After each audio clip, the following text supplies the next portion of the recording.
l'info écho avec Capital. On commence par l'exclu du jour.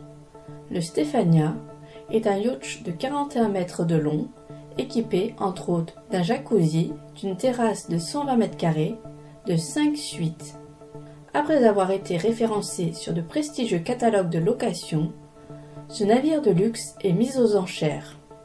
Et le vendeur est l'État, par l'intermédiaire de l'Agrasc, l'agence de gestion et de recouvrement des avoirs saisis et confisqués.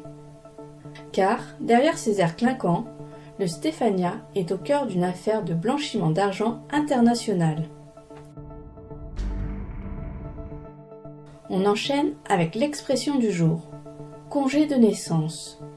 Aurore Bergé, ministre chargée de l'égalité entre les femmes et les hommes, a dévoilé les premières grandes lignes de la réforme du congé parental annoncée par Emmanuel Macron lors de sa conférence de presse télévisée mardi 16 janvier.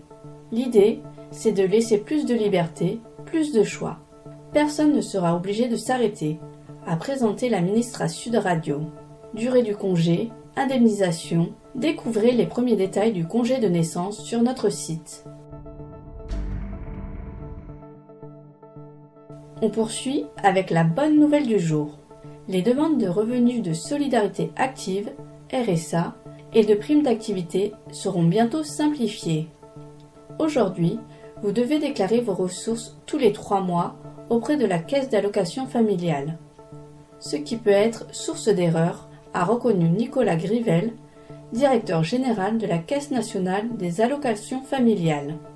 Cette simplification se traduira notamment par l'envoi d'une déclaration pré-remplie aux allocataires.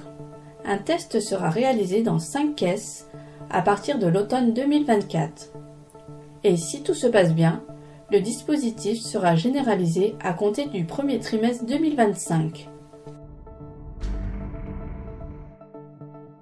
Et pour terminer, le chiffre du jour. 74. C'est le nombre de magasins Pimki qui fermeront définitivement leurs portes en 2024. La direction de l'enseigne de mode a annoncé jeudi 18 janvier un nouveau plan social aux représentants du personnel. 23 boutiques avaient déjà baissé le rideau en décembre dernier. Cette nouvelle salve de fermeture conduira à la suppression de 372 postes sur les 1300 salariés du groupe. C'était l'info écho avec Capital.